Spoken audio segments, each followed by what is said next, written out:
All right, let's start talking about what we would consider part 2 of the Fujifilm X-H2S, which is a camera I've now had for a little while, and I've started to shoot with it. I'm using one right over there for the live stream. That's the A camera. This camera right here, that's the X-T4. This camera right here is absolutely nothing, and this camera right here is the X-T3. So there you go. And why is this one nothing? Well, that one's nothing because it's this camera. So if I turn that on and I go to there, then you'll see that's the X-H2S. So we're going to get into this camera a little bit. I'm going to start to talk about some things that I'm finding out about the camera, mostly positive. And I'm also going to talk a little bit about this little audio unit that's made specifically for this camera. Well, it's made specifically for this camera and other cameras out there on the market in different versions. We're also going to talk about this little fan unit, which you may or may not have seen in the past. You know that there is one. I'm assuming if you didn't, there is a fan unit that you can get as a separate component for the X-H2S. And we're just going to have a conversation about this camera and some of the things, again, that I found out about it. And I think this is going to continue as we go forward with using this. So body-wise, I like the camera. I like the grip. I like the size of the camera. I'd like to get a cage. I'm starting to see some cages come to market now from Wooden Camera. There's a cage that I just saw on newshooter.com that Tilta came out with. I don't like the look of the small rig stuff that they've come out with in the past. And they do have a small rig cage over there on the X-T4. So that's kind of the next thing, because having a cage with cheese plate, functionality gives you a lot more places to rig, but it also makes the camera bigger. But I think a small cage on here would make a lot of sense, and I'll definitely be looking into that in the future. So I think what we'll do is jump right into the menus. You are probably going to have to let me just go in here and change my HDMI output setting to push the displays. And there we go. So you'll see that that's an option inside of the menus. And if you're familiar with any of the XT series cameras, there are some things that are different about this camera. First one is the fact that we have this movie setting list. And this is not something that's in the previous versions that I'm aware of their cameras. So it's a quick way to get to settings related to certain functionality of the camera. And then if I step out of there, and you can see that it'll jump over and give you access if you select things and go into here, into that menu. So it's just giving you fast options to get into certain things inside of the camera related to how you're using it. But it's not the only way. There's also the Q button on here. So if I press that, it's on the back of the camera. I get to these settings right here. So Q off, Q on, and you'll see that I can change from manual to autofocus modes. I can change my shutter speed. I can change recording options. I can change white balance here. There's a back dial. And if I turn that and I go to Kelvin, then I can go down here and I can dial my Kelvin temperature in to the camera as well. So nice quick access to most of the functions that you would need to get to inside of the camera.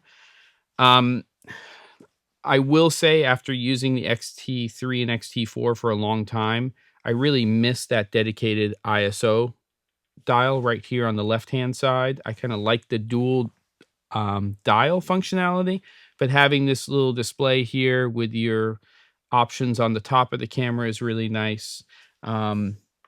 It's basically over here. You have this display that you can turn the light on, and it gives you all your core settings.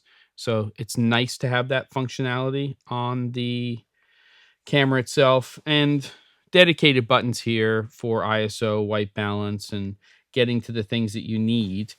I will say And let me just punch in here, make sure that we get a shot of this.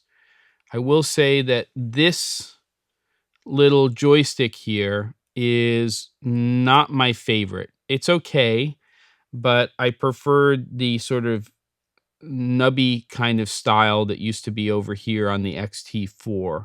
We still have a D-pad, and it's easy to get around and find everything, but I just don't love the feeling of this. I feel like it's well, I don't know. I'm not going to say it's a downgrade, but part of it's probably that I'm so used to the other joystick that for me that's a little bit of an issue. So let's jump back into the menus here. So we're in high-speed recording. We're going to go in here, and if it's off, then that's where I started. I'm going to go to on, and you'll see here that depending on your resolution and your aspect ratio on the left-hand side will determine what other options you have. And here, for instance, for 4K 16:9, I can do 120 and then conform to one of these various frame rates. And then over here, if I go to 100, then I'm conforming to PAL 25 or 50p. So we'll switch that back over here and to 2398, and everybody gets the idea. Now, here we go. So high-speed recording. So here's the thing to note about that. When you're in high-speed recording, it is essentially cropping. Okay, so when you're going to like 120, it's going to do a 1.38 crop. So the reason that this fixed movie crop magnification option is here is not only to give you a little bit more reach. Sorry, pressing the wrong button here. To give you a little bit more reach when you're shooting with the camera if you need it. So I'm cropped in now. But when you're switching between high-speed recording and a standard frame rate, then you're not going to see a change in terms of the field of view. Okay, exposure should change because we're shooting at a 5x, so less light's coming into the camera, and you have to think about your shutter speed and all of that fun stuff. So when you're going into something like, let's do that 5x recording here, you'll see that it automatically changes, and we'll have to dial that in later on, potentially, because you can see that there's some flicker because of the shutter speed. It automatically changes the shutter speed. Now, we're shooting at 120 frames per second. If we wanted the same cadence as what we would be seeing if we're shooting at, let's say, 2398, and we're shooting at a shutter of a 48th or a 180 degree shutter, then we'd want to go ahead and change our shutter speed, right? So that's what we would do. And generally, if we're shooting at 120, we'd want our shutter speed to be 240. Do you have to do that? No, you don't. And you can see here as I'm changing my shutter speed that we're seeing different levels of flicker here. There's some options in here that we can use to help with that, but just know that there is a formula when you're shooting high speed in terms of your frame rate versus your shutter speed. So if we're going to go to 120, generally you want to set your shutter to 240, especially when you're conforming, because now that's a lot less light coming into the camera. So you have to think about that. And you either have to, in an interior location, feed your frame with a lot of light to compensate for that, or you have to cheat your shutter and maybe shoot with a slower shutter speed, or, well, generally you need to give it more light. Everybody gets the idea. So let's go in here, turn this off, and we're going to go down here and turn the crop off. Now here's one that I found pretty interesting, which is, and I'm going to go over to the XT4 in a second, which is, so the way this is set up right now, I have it so that when it's recording to an internal card inside of the camera, and it's also pushing a signal out over HDMI, that it's going to use the film simulation that I have chosen in the camera. So it's going to be one of these film simulations, right? So that's the way it's set up at the moment. if I change that, I have the choice to either push F-Log or F-Log2 over HDMI and also record that internally to the card, or I can do HLG, which really for me is going to be for more broadcast applications, maybe live, but not something I would use personally for production. So take a look at this. It's really film simulation, F-Log or F-Log, F-Log2, F-Log2, HLG, HLG. That's a lot different than the options that were available in the XT4. So I'm going to walk over to that camera right now, which is this camera, and I'm going to go into the menu for you and just show you how different it is. And I'm hoping that Fuji does that in the future. So let me just walk over.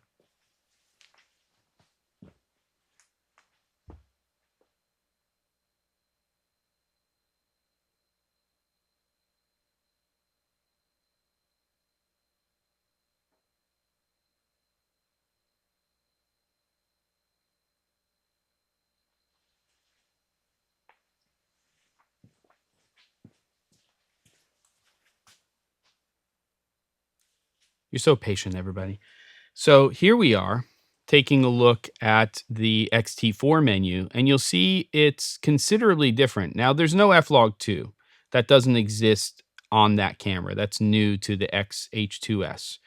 But what's interesting is if you take a look at this menu, I can have film simulation recording to SD card and HDMI, F-Log to both, or I can choose one to one and one to the other, which to me is something I'd really like to see in the X-H2S. Why would I like to see that? Well, the reason I'd like to see it is there are going to be situations where, effectively, when I'm using a film simulation in a Fuji camera, it's a look. It's based on actual real film stocks that Fuji created, but it's also effectively a picture style or a picture profile. It's it's to my knowledge going to be a Rec 709 based simulation. I don't know if they're taking into consideration P3 in 2020 when Rec 2020 or BT 2020 when they're creating these, but there could be very likely situations in two scenarios for me where I'd want to push a film simulation externally. And because this camera is recording in ProRes anyway, I probably wouldn't use an external recorder, and then record F-Log or F-Log2, preferably to the internal card. So the two scenarios for me are this. I'm doing a live stream or something that's going out to the web, but I want to keep that footage and I want to have some flexibility with it. Well, that might be where I'd want to push the film simulation out over HDMI and then record log internally. So that's one scenario. The other scenario is just in regular production. Let's say we have a video village and you have a director or a client or somebody coming up to a monitor and you want them to be able to take a look at something that looks LUTed. Of course, you can just push the log out of HDMI and then LUT it with an external monitor or solution. That's also an option. So, you guys get the idea. Let me go ahead and turn off that menu real quick. I'll be very, very fast.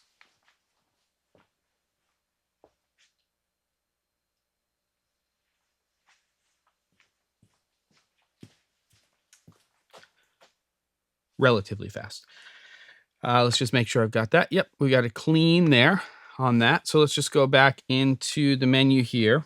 And again, I'd love to see that. I'd like to see that flexibility of being able to push a film's, and even internally, bake the look internally and then push log externally to an external recorder.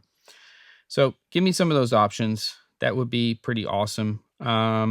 You can choose your data level setting now to video or full range, depending on what your NLE is or what you're using for post. So that's nice. There is a flickerless setting inside of here. Actually, let's just do a quick test. I don't think it's going to solve that problem that we were looking at before, but I want to just see. Let's go over here and we'll turn on high-speed recording. And I'm going to turn that on. We're going to take a look at it. I feel like I'm still seeing a little bit of flicker, to be honest with you. And yeah, it is from the Moray Amsterdam collection. Are you seeing any Moray? I'd like to know, because that's also something maybe to talk about, but not a major thing. So I'm still investigating. So we are definitely living in a film simulation. Good.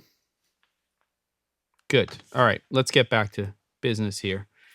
So when you go in here and you are choosing this flickerless shutter setting and you turn it on, what's interesting about it is it's not like an on-off switch that you would find in a lot of cameras. Now it is very granular in terms of the shutter speed. So what I can do is I can dial up or down. It's kind of like clear scan that you'll find in cameras. So this is reading in shutter speed instead of hertz, but effectively the same thing. So you can dial out, which is very, very cool. You can dial out your flicker when you're using this feature. So you can see how different that is, and kind of unique in terms of implementation that I know of, though some of the other camera manufacturers may be doing that. So let's just go ahead and turn that off and get everything back to where it was, because there's still some other things to go over here. I'm not going into every single menu here, but let's turn off this high-speed recording, and then my exposure should get back to where it was. And the other thing that I want to do is just get my shutter back. I wish I could set it to 180-degree shutter as well. That would be awesome. Good to know that the S1H has it. Thanks, Harrison. I didn't know that. Haven't used that camera. And then over here, when you go into your F-Log recording, one of the things to take a look at is if I'm just on film simulation and I go to ISO, I can dial up or down my ISO, and I have a lot of flexibility there. You can see I can go down to 320 here, depending on my mode. That will change. For instance, if I go in here now and I change this to, let's do F-Log. Okay. Then you will see that when I go to my ISO, that 640 is the lowest ISO I can use. And then again, when I go in here to F-Log 2, which must be the base that they are using, you can see it's all lit up there. And 1250 is the base for ISO when you're shooting in F-Log 2. So that's where you got to be. And there you have it. All right, so let's go down here and take a look at a couple of other things. One thing that they still haven't changed here is the zebra setting. The lowest you can go is 50%. And one of the reasons that I really like it when you can go below 50% on zebras is generally when I am exposing for log and using a gray card. So I'm taking a gray card and putting it in the scene. I'm trying to get to somewhere between 40 and 50. I can use the histogram and kind of eyeball that. I can, of course, use an external monitor that has a waveform monitor. But if I am using the histogram, if I could set my zebras, well, if I am using the histogram, it's kind of a guess a little bit when you put that gray card up and move it around. But if you could set your zebras to, let's say, 40, and then you started changing your exposure and it was on the gray card, as soon as you saw those stripes, you could back off just a third of a stop, and you'd basically be where you need to be. or you'd be right there. I mean, if you set it to 40 and you saw the zebras, then as soon as you see them, boom, you're done, or 45 or 50 or wherever you're going to set it. So I do wish that that feature was there, and I don't think it's a hard one to add to the camera. And now we're going to go ahead and talk about this cooling fan, which you can see here. So why? Why would we want this cooling fan? Well, quite honestly, I haven't had any real issues here with the camera in terms of overheating, except for in one situation, which is this teleprompter setup, where I had the camera kind of backed up to a wall, and the old hood that I had on the previous teleprompter, when you would basically put it over the lens, it would go over the camera a little bit, and it was a pretty warm environment, and I started getting overheating kind of warnings. Now, let me just show you. There's a setting inside of here where you generally can just run the camera, and it's not an issue in terms of auto power off for temp. You set it to, instead of standard, you set it to high, and your max temp will increase. Is it going to be a problem? I don't think so, but when I see an overheating warning, then it might make sense to put this onto the back of the camera. It's powered by the camera itself, and then there's a menu to go in there, and it just sits here, so it is restricting your screen position when you're using the camera itself. There's a little place here where you remove this little plastic cover, and then there's some pins, and you just put that in here, and the fan sits on the camera. I can tell you with real world experience that once I put this on the camera that was inside of the teleprompter setup, that I did not see any issues here. You'll see this little warning that also comes up. So it's smart. It knows that those pins have to be connected. Say, okay, I've confirmed it. And then essentially, when I go into the menus here, I'm going to go back up to where I was before, where we were in, let's find it, kids.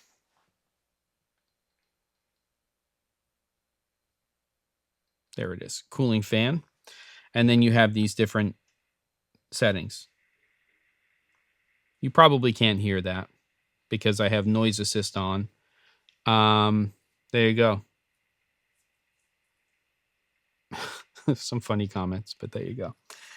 Low, basically can't hear it. Auto, and then low fan noise. So low is really inaudible, so you might want to just do that. I'm a big fan of having constants when it comes to sound in an environment. So the more you can set something to a constant that's always there, as opposed to something that's kicking in and then turning off, kicking in, off, on, off. There you go. You get the basic idea. But the fan's there. You don't need to use it.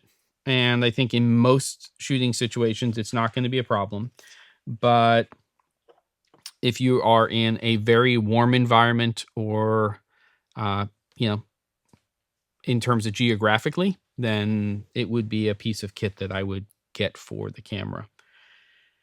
Yep. There you go. All right. And off we go to the races. White balance stuff we're not going to spend a lot of time on. I will say that the ISO noise reduction is very good in this camera. I generally, if I'm shooting anything above like 20, usually 2500, I'm going to activate it, use like a +2. Sometimes I'll go a little higher if I'm going to be in really high ISOs. And I will say this is not an A7 series camera from Sony. This is not going to be the low light leader of the pack. It's very good in low light, but it's not a Sony camera. That camera, or those cameras, really take the cake there, and probably a close second with Canon And that also is true in terms of autofocus. You know, my opinion is it's used to be Canon and then everybody else. Then Sony came in and just started creeping up. And now, from an AF standpoint, I would say that it's really Sony, then Canon, and then third from everything that I've shot is Fuji. But it does hunt. It's definitely better than it was on the X-T4. But I do find, because it's adjusting focus, and again, much better than it was on the X-T4, but that sometimes introduces an exaggerated moire pattern. And at first I thought it might be the glass of the teleprompter, but then I did some tests, not. And it's not really a big deal. Yeah, in-camera noise reduction. You got it, Rick. If I can get it right in camera, I'm going to do it. That's me, but, you know, that's the way I like to do it.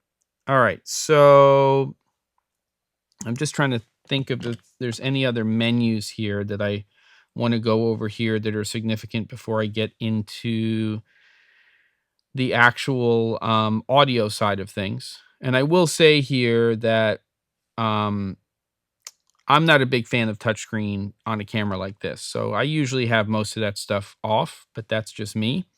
And before we get into audio, let's just talk about time code. Not that this is any eye-opener for everybody, but I tend to use free run time code, which is just a continuous time code. And then you set the starting time code for that. Most people will do free run that is based on a manual input, which is usually time of day, or using the camera's current time, which in this case, so I'll just show that to you. So here's free run. Rec run is really every single clip that you start and stop starts with 0 and then goes up, you know, hours, minutes, seconds, frames, and then starts at 0 again. And then free run is just a continuous time code. So you can go in here and you can input a time based on a 24-hour clock. You can use current time, which is based on your camera's actual date and time. So whatever this time is what it will use for your time code when you choose that option. So if I say current time, boom, there it is. You'll see it grabs the clock from the camera. So make sure that that's right. The thing to understand is if you do that, and then you go down here and you change your clock. Let's just say I'll do that right now, 16. And now it's 16. You'll see that my time code on the camera is still at 15 or 3:38. So if you're going to change the clock, just know that it's not changing your time code if you set it up that way. I, of course, had the right time in here, so I'm going to go ahead and set that back. And now my time code in that will match because it was based on that.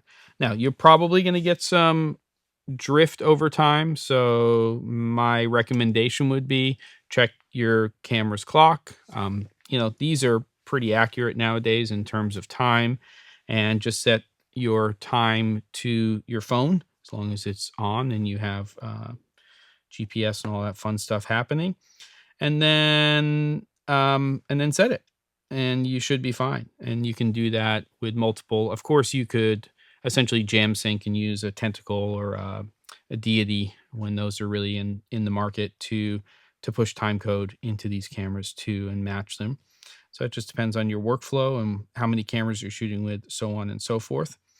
And here we go. Let's talk about audio, if you're down for that. So audio menu here, lots of different options. And this is really the last thing that I want to talk about today. And then we can get to some questions at the end of this. I don't want to spend a lot of time on it, but what I do want to do is talk to you a little bit about this right here, which is the Tascam audio unit that you can buy separately for a number of different cameras. This is the CA XLR 2D. This is the F version for Fuji, and so far I'm pretty impressed with it.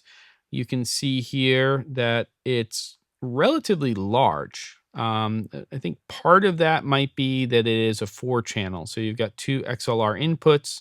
You have a 3.5 millimeter, 1/8 inch input as well, which could be stereo going into the camera.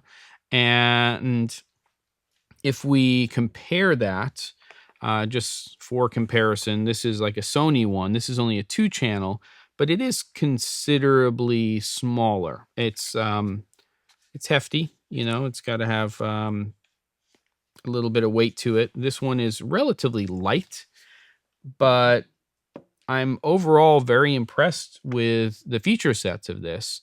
If you're going around and doing a lot of work with a camera like this, you do need some sort of more professional audio solution.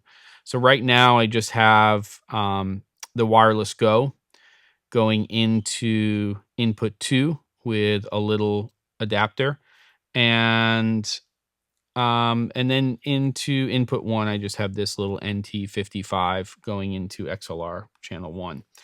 Haven't done a lot of battery testing so far with this, but it's being powered, if you choose it to, by the camera itself. And you can actually see that right here. See if I punch in a little bit more. You can see right over here that we have the ability to do it by battery or not. And I actually attached the battery unit here so you could see it.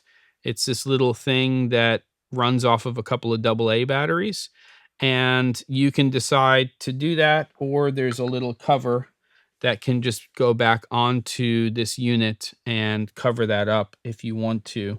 The other thing that's, I think, pretty cool is this is communicating with the hot shoe. It has contacts, so it's getting powered by the camera itself, but there is in the box, which to me is pretty huge, the cold shoe version of this. So this is the universal. So they actually include this. So if you're not using this with a Fuji camera, you just swap this out.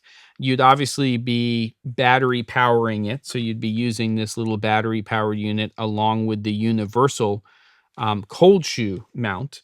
And then you'd just be plugging in your stuff into the camera.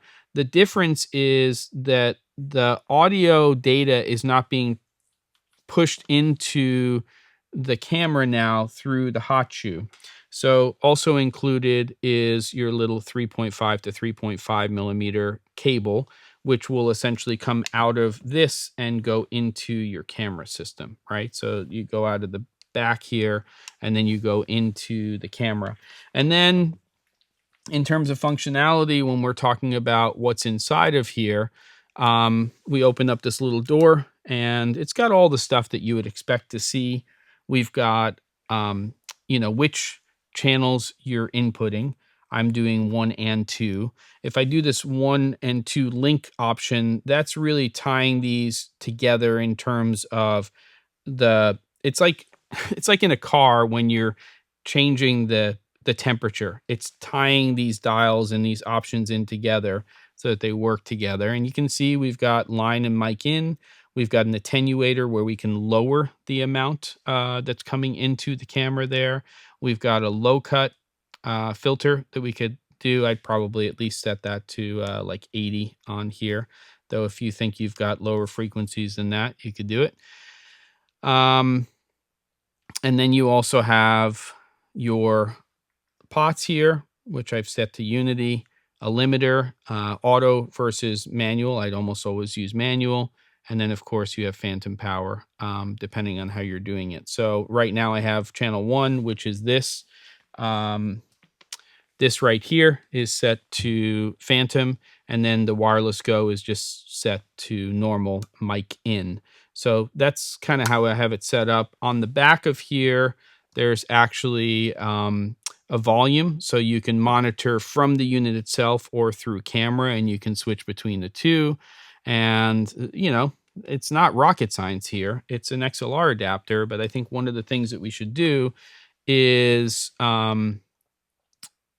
you should basically, take a well, we should take a listen to at least the microphone in a minute, and I'll show you a couple of things that I think might be worthwhile. So going back into the menu here, internal mic level adjustment. This does nothing to the actual adapter unless you are using that internal. External mic level adjustment has nothing to do with this unit. So if I turn that off, I'm still going to get levels here, as you can see. So right now I only have the shotgun or the boomed mic, the NT55 plugged in right now. But if I turn on, which I'm going to do right now, the wireless go, just so that we have a second mic on, which I'm going to do. I'm just turning the transmitter and the receiver on. Now we should see levels here, and that's the wireless go. Okay, so the, again, menu here for external mic level adjustment has nothing to do with this audio unit when you're using it. That's all being changed down here in XLR Mic Adapter Setting. You go inside of here and you choose whether or not you're doing a 4-channel, which is XLR plus camera. Are you doing 2-channel? And then how are you monitoring? So there's a lot of options inside of here. Let's take a look at that 4-channel. You'll see that I now have 4 channels going in here. And I'm not sure how the 3rd channel works when you're plugging a 3.5 millimeter mic into here, into channel 3 or input 3. My guess is it's getting mixed with one of the other inputs. I need to look into that. That is the one thing that I feel like I have not sorted yet on this little audio adapter. But effectively, let's just go ahead and listen to just the XLR inputs that are coming in through the audio unit. And what I want to do is actually, you'll see that I have that turned on. We're seeing both channels here. I'm not going to use the wireless go right now. I'm going to turn that off. And I just want everybody to hear the, basically the on-camera mic that I have and what that's going to sound like. And then we can compare that a little bit to the microphone that is being used for the actual live stream. So let me go over here. Right now, I'm going to go ahead and talk to this. I'll be about about an arm's length away from the microphone. Right now, you're still hearing this microphone up here, the NTG5, but this is the NT55. I'm going to switch over to now, turning off this. And now we should be hearing the microphone that is on camera on the X-H2S. Now, quite honestly, I'm pretty impressed with the preamps of this unit. I think it's very quiet. You will hear more ambience right now, but part of that is completely due to the fact that on the MixPre 6.2, I have the noise assist feature on, which is kind of magical, or I like to say smagical, which is super magical. So let me go ahead and change that. I'm going to walk over to the MixPre 6.2, and I'm going to turn off noise assist. So you're not going to hear it, and then we can switch between the two. And you'll hear that we'll hear ambience on both. I wish they would get noise assist now into all these cameras. So let me go ahead and do that. I'll be back in a second. I'm going to switch back to this microphone for the time being. And actually, no, I won't. I'll just point that in the direction I'm going in. It'll be, what it is. All right, so I'm going over here. I'm going to pop into this channel, and I'm going to dial noise assist away. Actually,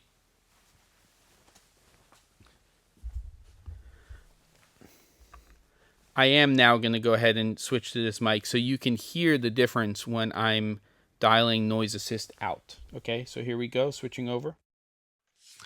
Okay, now we're back to this boomed mic that I use. Give me 1 second.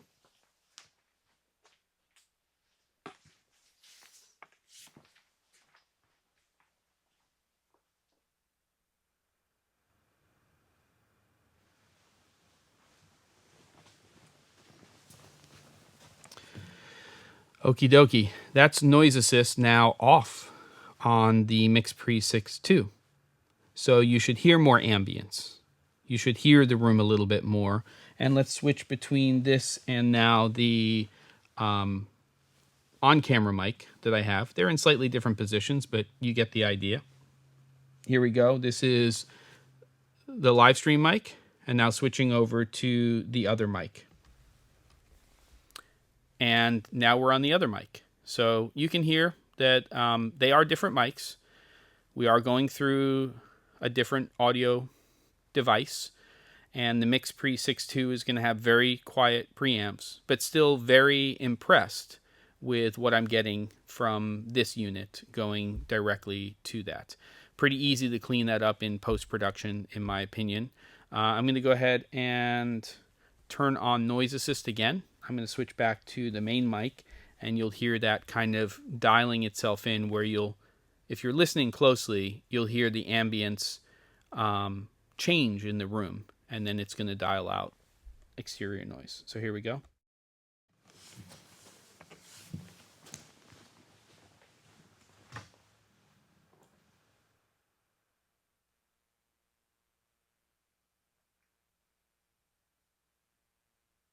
Okay, coming back. Hopefully you you heard those differences, and you can see what noise assist is doing as I use that for the stuff that I'm doing. So here we are. It is about 7 minutes before the end, and that's kind of an overview of some of the stuff that I've been finding out about with this XH2S. Big things for me. It would be great if we get a little bit of an improvement on the AF, even more than is there now. I'd like to see a little more improvement there. I know that there are certain things that prevent that from happening. A lot of what's happened with Sony and Canon over the years is they've developed that and built that into their sensor technology and what they're doing. And again, this is better than the X-T4, but it could definitely go another notch. Like my Zebras to go below 50. Really like to be able to choose film simulations versus log and where they're going. And yeah, the Tascam, could definitely get its own show and get into that some more. This one I have in from B&H right now. So the question for me is this something I need in my kit for this camera? And for me at the moment with the MixPre 6.2, which is definitely bigger than this, I'm not sure that I need to have this, because the MixPre 6.2 is giving me 32-bit float. It's giving me noise assist. It has mix assist if I want to use it. So it has functionality, but it's also a more expensive box. So yeah, I think that if you're not in the market for something like a MixPre 3 or 6.2, meaning the 3 is slightly smaller, less inputs, then I think this is a good option. I think that this is going to give functionality to your Canon or Fuji or whatever camera it is that you're using. If it's Sony, I'd probably just go with Sony's own solution, which they have, and you can, they keep updating this. And there's one that you can use for the FX30, which works in a very similar way.